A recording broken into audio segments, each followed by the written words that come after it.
You will hear a man talking to the customer services manager of a bank. First, you have some time to look at questions 1 to 5.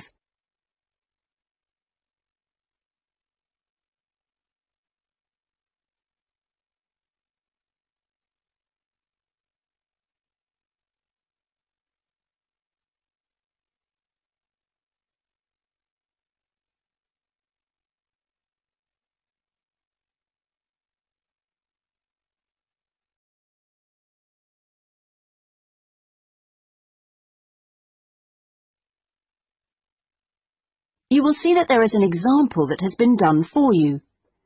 On this occasion only, the conversation relating to this will be played first. Good morning. I'd like to open a bank account, please. Certainly. If you'd like to take a seat, I'll just get some details from you. It won't take long. Thanks. Is it a current account or a deposit account you wanted? A current account? The man wishes to apply for a current account, so current has been written in the space. Now we shall begin. You should answer the questions as you listen, because you will not hear the recording a second time. Listen carefully and answer questions 1 to 5. Good morning. I'd like to open a bank account, please. Certainly. If you'd like to take a seat, I'll just get some details from you. It won't take long. Thanks. Is it a current account or a deposit account you wanted? A current account? Right. I've got the application form here then. We have different types. I see you've got our leaflet there. I've decided on the one called Select. Right, that's fine. So, first of all, can I have your full name, please? Yes, it's Peter Hennis. That's P-I-E-T-E-R. Is it H-E-N-N-E-S? Only one N, actually. It's a less common spelling of the name. Oh, right. Okay. And what's your date of birth, please? The 27th of the 1st, 1973. Right. And will this be a joint account? No, just myself. Okay, fine. And where are you living, Mr. Hennies? 15 Riverside. Is that all one word? Yes. Exeter? Yes. How long have you been at your present address? Is it more than 2 years? Just 2 weeks, actually. I only arrived in the country a month ago. I'm from Holland. Oh, that's fine. But we normally ask for a previous address in that case. Oh, yes. Well, it's Rielsdorf 2. That's R-I-E-L-S-D-O-R-F 2, Utrecht. Holland. Okay, thank you. Do you have a daytime telephone number? Yes, I think the number at my office is 606-295. Just a minute, I'd better check. Oh, no, sorry, 616. I'm not used to it yet. Would you like my home number, too? Yes, please. It's 796431. Are they both local numbers? Yes. Before you hear the rest of the conversation, you have some time to look at questions 6 to 10.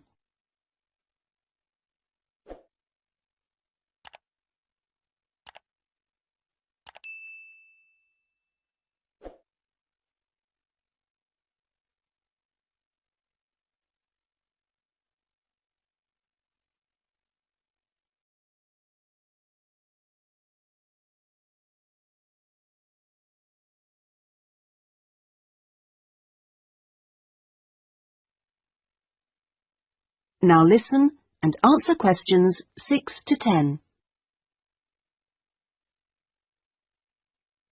Right, and your occupation?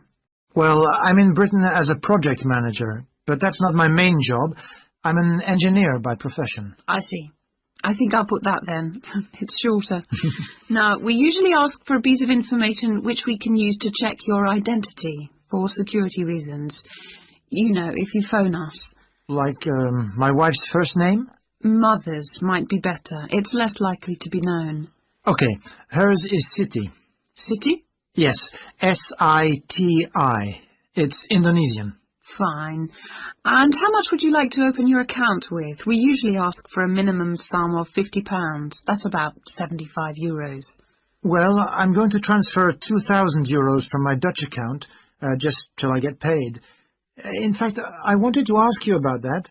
What's the best way to do it? It depends which bank you're with. It's the Fransen Bank in Utrecht. Okay, fine. I'll check that in a minute. If we have links with them, we can do a direct transfer, but it's not a big problem either way. Let's see. How often would you like to receive statements? I haven't really thought. What's the usual thing? It's up to you. Some people like them weekly. Oh, no, that's too often. Can I have them sent once a month? Yes, that's fine. Is there anything else? I was thinking of registering for your internet service at some stage. Oh, yes. Would you like me to send you information about that? Please, yes. And would you like to receive information about the bank's other services? Insurance, loans, anything like that? I don't think so, thanks. That's okay then. And one last thing. If you agree... That is the end of section 1. You now have half a minute to check your answers.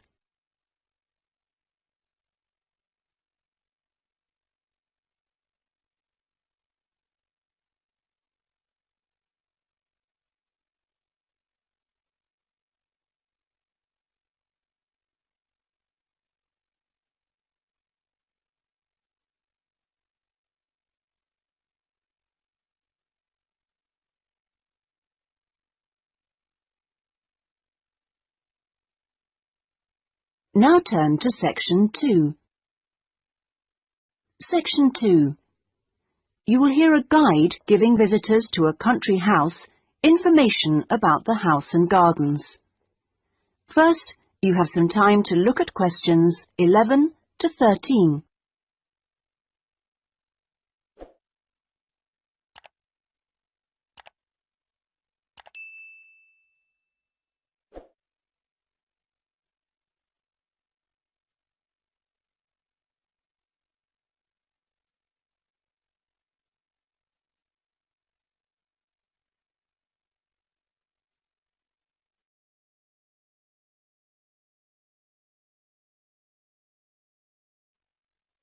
Now listen carefully and answer questions 11 to 13.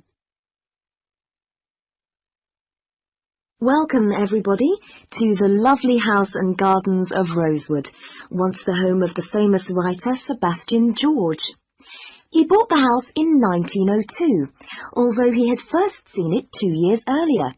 At that time, the owners let it out to a tenant, because George was too slow making up his mind to buy it. When it came back on the market, there was no hesitation, and he bought it immediately, for £9,300. Even though the house had no bathroom, no running water upstairs, and no electricity. When he came here, he'd been married for 10 years. During that time, he'd become one of the most famous writers in the English-speaking world. His professional success was enormous, but his personal life wasn't as successful. He was no longer on speaking terms with his brother and had been devastated by the death at the age of 7 of his elder daughter, Josephine. Moving to Rosewood allowed the family to start a new life. George regarded Rosewood as a pure example of a traditional country house of this part of England and did some of his most successful writing here. The house and its grounds became the family haven, and their escape to privacy and quiet. The walls and the mullioned windows were built of the local sandstone.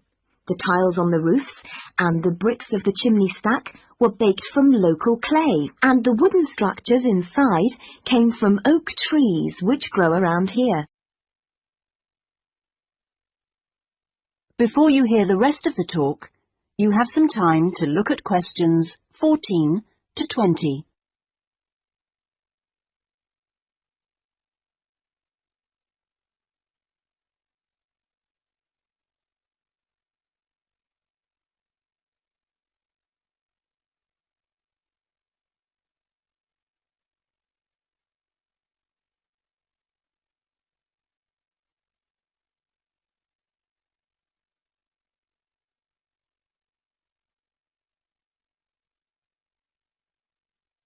Now listen and answer questions 14 to 20.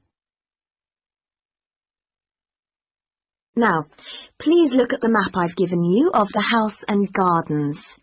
We're here at the information centre. Follow the path marked with the arrow, and the first area you come to is the orchard on your left. As you go further down the path, there's the kitchen garden on the right, and as you go round the first sharp corner, you will find to your left an area where different types of pear tree have been planted, as well as some lovely flowers. And this is known as Pear Alley, designed by George himself. Next to this is the greenhouse, where some exotic plants and fruits are grown. Follow the path round the second corner, and on your right you will see the entrance to the mulberry garden, with its 500-year-old tree. Past the mulberry garden, follow the path until you reach the front of the house. I suggest you spend a good hour wandering around this lovely building. A guide takes visitor groups round every 2 hours. If you would like to purchase any of George's books or other souvenirs, then leave the house by the side entrance, where you will find our shop, which is situated between the house and the garage, which contains the magnificent old Rolls-Royce car, which used to belong to George. I expect by this time you may also be in need of a rest and some refreshment. Most visitors are, so why don't you visit the tea room on the far side of the garage? If you have time, there is a lovely walk down towards the River Dudwell. For me, this is the best part of the estate. This isn't on the map, but it is all clearly signposted. You cross the field, which spreads along the banks of the river. In spring, this area is well worth a visit. Spend a minute or two watching the water pass by underneath as you cross the footbridge, and then continue along the river walk through the woodland. On a hot summer's day, the trees along this path provide welcome shade. Eventually, you come to the watermill, which used to provide the electricity for the house. Only about 4 hours every evening in George's time. And finally, for those of you who would like to see stunning views of the surrounding countryside and who are a little bit more energetic, when you return from the mill, take the first turning on your left and climb up to the viewpoint. You won't regret it. Enjoy your visit. That is the end of section 2. You now have half a minute to check your answers.